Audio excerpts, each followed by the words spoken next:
పెళ్ళైనా పండగైనా వేడుక ఏదైనా పట్టుచీరల ప్రత్యేక వేదిక వారాహి సిల్క్స్.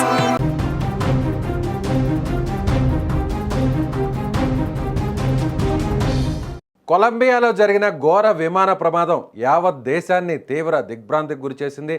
తమ ప్రాణాలను పణంగా పెట్టి దేశం కోసం సేవ చేస్తున్న వీరులు కేవలం ఒక్క క్షణంలో కాలగర్భంలో కలిసిపోయారు. విమానం కుప్పకూలిన ఘటనలో దాదాపు 90 మంది సైనికులు మృతి చెందినట్లు తెలుస్తోంది. మరి కొందరి పరిస్థితి విషమంగా ఉండడంతో స్థానికంగా తీవ్ర భావోద్వేగ క్షణాలు నెలకొన్నాయి.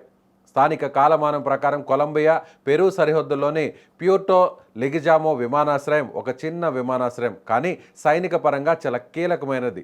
దేశ రక్షణ కోసం బయలుదేరిన C-30 హెర్క్యులెస్ అనే పవర్ఫుల్ సైనిక రవాణా విమానం టేకాఫ్ తీసుకోవడానికి సిద్ధమైంది. లోపల 110 మంది యువ సైనికులు తమ డ్యూటీల కోసం కుటుంబాలను వదిలి దేశానికి సేవ చేయడానికి ఉత్సాహంగా ఉన్నారు. కానీ విమానం రన్వే మీద నుండి పైకి లేచిన కొద్ది క్షణాల్లోనే ఊహించని సాంకేతిక లోపం విమానం నియంత్రణ కోల్పోయి ఒక్కసారిగా కుప్పకూలిపోయింది. అది కూలిన వెంటనే ఆ ప్రాంతమంతా భారీగా మంటలు అలుముకున్నాయి. దాంతో దట్టమైనటువంటి నల్లటి పొగతో ఆ ప్రాంతమంతా నిండిపోయింది. ప్రమాదం జరిగిన వెంటనే రెస్క్యూ టీమ్స్ సంఘటనా స్థలానికి చేరుకున్నాయి. కానీ ఆ మంటల తీవ్రత చూస్తే ఎవరైనా బతికే అవకాశం ఉందా అనే అనుమానం కలుగుతుంది. ప్రారంభంలో అందుతున్న సమాచారం ప్రకారం ఈ ఘోర ప్రమాదంలో 110 మందిలో 90 మంది సైనికులు అక్కడికక్కడే మరణించారని అధికారిక వర్గాలు వెల్లడించాయి. ఈ ఘోర ప్రమాదంపై కొలంబియా రక్షణ మంత్రి పెడ్రో అర్నుల్ఫో శాంచేజ్ స్పందించారు. ఆయన తన తీవ్ర సంతాపాన్ని తెలియజేస్తూ ఇది దేశానికి తీరని లోటని అన్నారు. కానీ అదే సమయంలో ఆయన ఒక ముఖ్యమైన విషయాన్ని కూడా చెప్పారు. అధికారుల నుండి అధికారిక ధృవీకరణ వచ్చే వరకు ఓపికగా ఉండాలని, సోషల్ మీడియాలో వచ్చే తప్పుడు ప్రచారాలను నమ్మవద్దని ఆయన సూచించారు. ఇది తమ కొడుకు బతికే ఉంటాడేమో అని ఎదురు చూస్తున్న ఎన్నో కుటుంబాలకు ఒక చిన్న ఊరట. కానీ ఇప్పటి వరకు అందుతున్న వాస్తవాలు చూస్తే భారీ ప్రాణ నష్టం జరిగినట్లు స్పష్టమవుతుంది. ఏది ఏమైనా కొలంబియాలో జరిగిన ఘోర విమాన ప్రమాదం సైనికుల కుటుంబాల్లో తీవ్ర విషాదాన్ని నింపింది.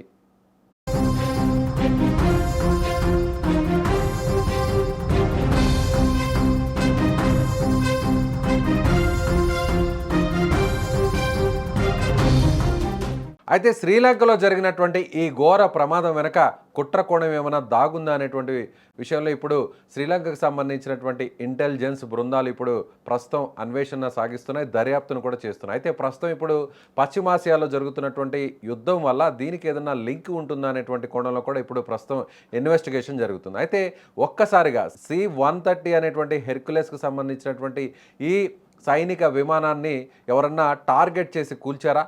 ఎవరన్నా వేరే శత్రు దేశాలు దీని మీద దాడి చేసేటువంటి ప్రయత్నం ఏమైనా చేసాయా, లేదంటే సాధారణంగా జరిగినటువంటి ప్రమాదమేనా? ఈ కోణంలో ప్రస్తుతం శ్రీలంక అధికారులు విచారణ జరుపుతున్నారు. అయితే ప్రస్తుతం కొన్ని రోజుల కిందటే మనం చూడవచ్చు, అమెరికాకు సంబంధించినటువంటి సబ్మెరైన్ నుంచి శ్రీలంక జలాల్లో ఉన్నటువంటి ఇరాన్కి సంబంధించినటువంటి INS డేనా అనేటువంటి ఒక వార్షిప్ని సరిగ్గా ఇదే విధంగా టార్గెట్ చేయడం జరిగింది.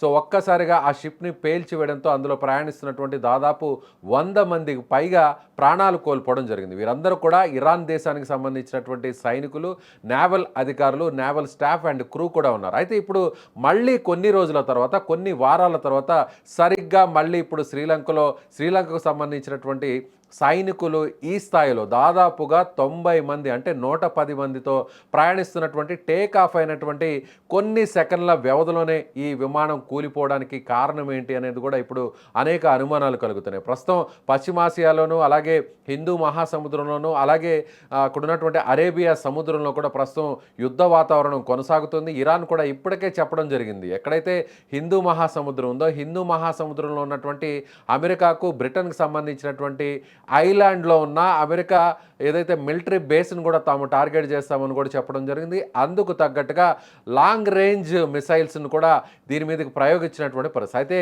ఒక మిసైల్ సాంకేతిక కారణంతో మధ్యలోనే ఆ మిసైలు విఫలమైంది. మరొక మిసైలు ఇటువైపుగా వస్తున్నటువంటి సమయంలో ఒక్కసారిగా అమెరికాకు సంబంధించినటువంటి ఎయిర్ డిఫెన్స్ వ్యవస్థ ఈ మిసైల్ను గాల్లోనే కూల్చివేసింది. అయితే ఇప్పుడు హిందూ మహాసముద్రంలో ఉన్నటువంటి ఐలాండ్కు ప్రస్తుతం శ్రీలంకకు ఉన్నటువంటి లింక్ ఏంటి అని ఒకసారి చూస్తే, హిందూ మహాసముద్రానికి దగ్గరగా ఉన్నటువంటి ప్రాంతమే ఇది శ్రీలంక దేశం.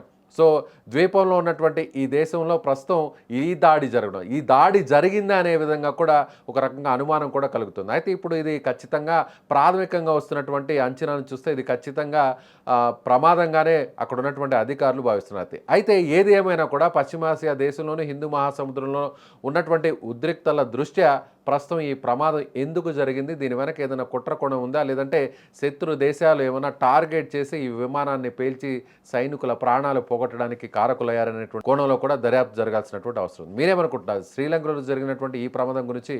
మీ అభిప్రాయాన్ని కామెంట్ చేయండి. Thank you.